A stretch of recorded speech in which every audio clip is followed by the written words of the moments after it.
O Teolocast mandou aqui, salve, salve família. Rodrigo Silva, acompanho seu trabalho há quase 20 anos. Se não me engano... Então não era não, que sou mais novo. Se não me engano, em uma entrevista que você deu falando sobre arqueologia bíblica, ele fala que provavelmente foi aí. Mas quais evidências arqueológicas de que o povo de Israel foi liberto do Egito? Realmente encontraram o lugar no meio do mar? Ah, foi bom ele ter perguntado isso aí.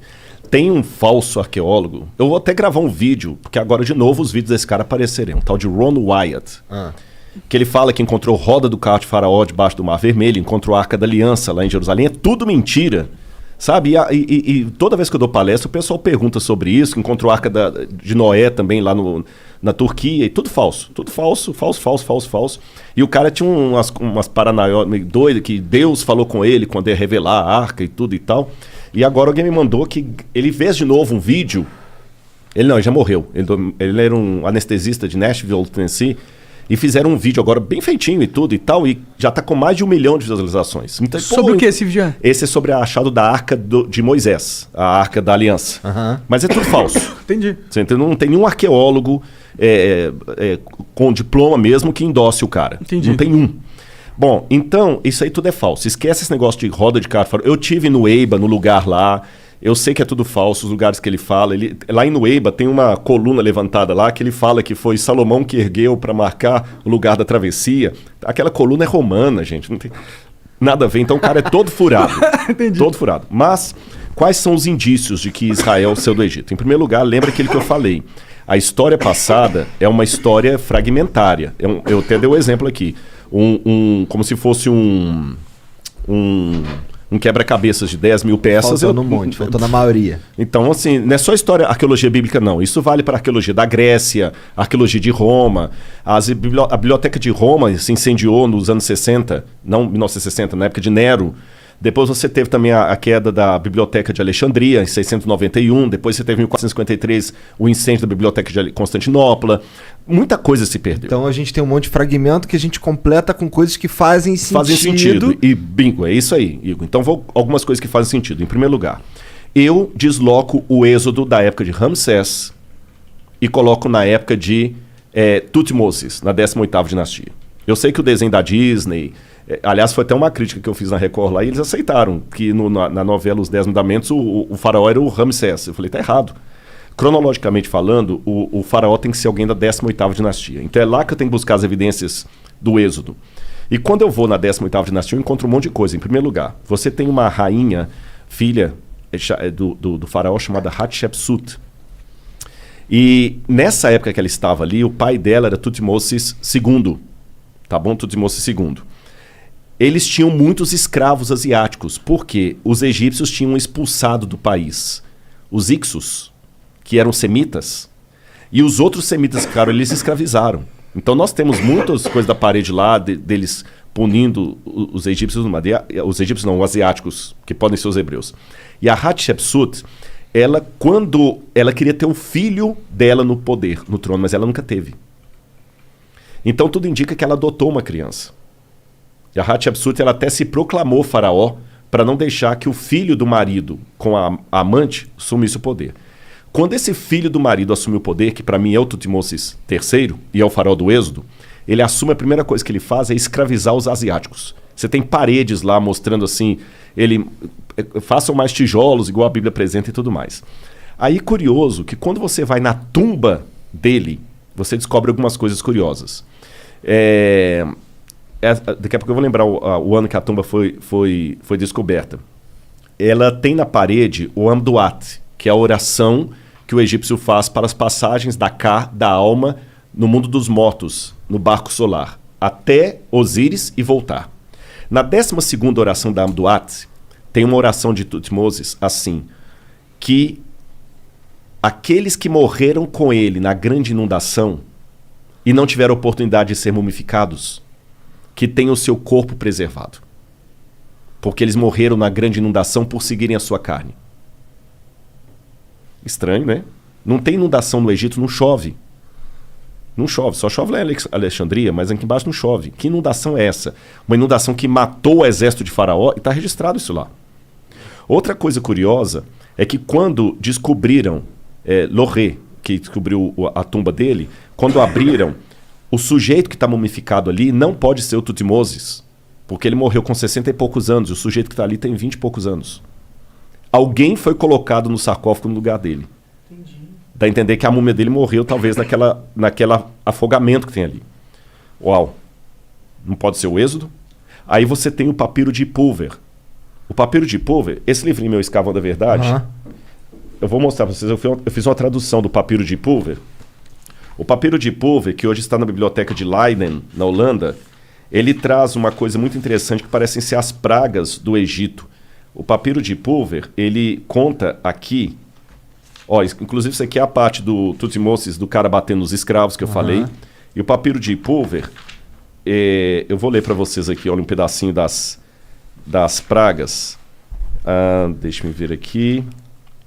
Bom, eu vou mostrar a foto aqui e vou citar o papiro de Pulver para vocês. Tá. Ele fala assim, Deus Horus, por que as tragédias se abateram sobre o Egito? Por que o Nilo virou sangue? Por que o Nilo virou sangue? Por que as trevas estão em todas as partes? Por que os animais estão morrendo no campo sem que ninguém os recolha? Isso está no papiro. Está no papiro. Por que os filhos dos nobres estão morrendo de causa inesperada? E por que os escravos saíram do país para o festival do Deus deles e levaram o nosso ouro no seu pescoço? Tanto as pragas como o fato dos hebreus irem embora e levar o ouro Está tudo no Êxodo. Estou dando apenas 2 pinceladas aqui. Faz sentido. Ele chegou, começou a escravizar os caras ficaram putos, entraram em guerra, mataram todo mundo. Mas o papiro de Pulver não é Bíblia. Ele está na Bíblia? Não, o papiro de Pulver não é Bíblia. Não é Bíblia? Não é Bíblia. É um documento egípcio. Pode crer. E você está entendendo? Então eu estou pegando a história da Bíblia contada por um documento fora da Bíblia. Os painéis ali, de Tutmoses III, até o nome de Moisés faz sentido nisso, porque na 18ª dinastia, eles tinham muito costume de pegar a palavra Mes ou Mose, em egípcio, significa nascido de.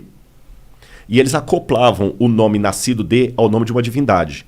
Então você tinha, por exemplo, Mose, nascido do deus A, o deus da lua. Tutmoses, nascido do deus Tot, o deus escriba.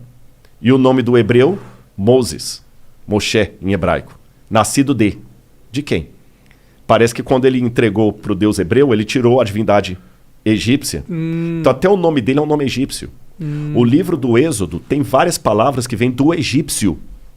Não são palavras hebraicas. A palavra para papiro é egípcia, a palavra para Nilo é egípcia. Tem um monte de palavra egípcia. Então, eu só estou dando umas 3 ou 4 gotas aqui para ver que nós temos evidências acadêmicas que apontam para o Êxodo. Aí, o que é o Êxodo exatamente? A forma é quando os hebreus saíram do Egito, exatamente. Entendi. Que na verdade a palavra Êxodo vem do grego, porque a Bíblia foi traduzida para o grego no 4º século a.C. Então, Exodos, Rodós é caminho, rodoviária, roda, rodovia. Saído de. Rodós, Exodus, caminho afora. Aí acabaram dando nomes gregos para os livros da Bíblia. Por isso que veio o nome Êxodo. Agora aqui eu quero apresentar para quem está nos ouvindo uma diferença. Pode ser que alguém tenha um professor de história e fale assim, esse Rodrigo está louco. Ele está louco. Mas só que tem uma diferença. Eu tenho muitos nomes da academia que concordam com o que eu estou falando. Da historicidade. Por que ele ia achar que você está louco? Eles são necessariamente crente? São. Muitos. Por que eu estou colocando isso? Por que o Ron Wyatt não merece o mesmo... Porque você não tem nenhum acadêmico com doutorado, que dá aula, que faz pesquisa, que fala o Ron Wyatt está correto. Mas você tem muitos acadêmicos que falam que o que eu estou falando está correto. Está cheio de nota de rodapé. Eles produziram coisas que a ciência acredita e que comprovam certas teses. Ou que baseiam, ou que ajudam, evidenciam. Exatamente. Então, assim, eu tenho muitas notas de rodapé nos livros que eu uso. Sim. Você está entendendo? Na Universidade Hebraica, professores, trabalhos sérios. A Universidade Hebraica, onde eu fiz o curso lá, desse tamanhozinho, saíram vários prêmios Nobel dali. Agora, o que eu estou colocando aqui para vocês é o seguinte. Muita gente talvez está surpreso com as minhas declarações, não é porque elas são anticientíficas. É porque, infelizmente, a academia é tão dominada pelo... Eu sei que eles odeiam quando se fala isso, mas existe um ateísmo metodológico que quando alguém apresenta evidência de Deus, parece que o cara está sendo terraplanista. E não é bem por aí. no caso, eles não apresentam... Isso não é nem evidência de Deus, de certa forma. É a evidência que a Bíblia conta passagens que realmente aconteceram. Mas só que aí tem uma coisa importante. Aí eu tenho que pular para a teologia para responder isso. Não existe a arqueologia do Bhagavad Gita. Bhagavad Gita é o livro sagrado dos hindus. Não existe? Não. Por uma razão muito simples. Eu dei o exemplo do Bhagavad Gita, mas eu podia falar do livro dos Vedas, eu podia falar do Tao Te Ching, do taoísmo, do Zendavesta, do zoroastrismo, podia falar até do Alcorão. Esses livros, de uma maneira geral, eles não se preocupam com a historicidade do fato. O Bhagavad Gita, por exemplo, ele conta a história de Arjuna e Krishna numa batalha. Só que se você chegar para um hindu e falar o seguinte, mas e se o Krishna for uma lenda? Não muda nada a minha vida. Só que a Bíblia, ela tem uma audácia. Uma audácia literária diferente. A Bíblia coloca tudo ou nada. Quando você lê os autores bíblicos, fala o seguinte, se o que a gente falou é mentira, então esquece. Mas se o que a gente falou existiu de verdade, então a teologia também é verdadeira. A teologia bíblica, diferente da teologia desses livros que eu falei, ela precisa da história para se fundamentar. É como se o Deus da Bíblia falasse assim, olha, a prova que eu dou de que o que eu estou falando existe é que a história que eu estou contando nesse livro aconteceu e ela registra os meus atos na história do povo de Israel. Entendeu? Então, quando eu descubro que realmente houve um êxodo, então, então o livro ele é historicamente válido. Se ele é historicamente válido, a teologia que se assenta nessa história também o será.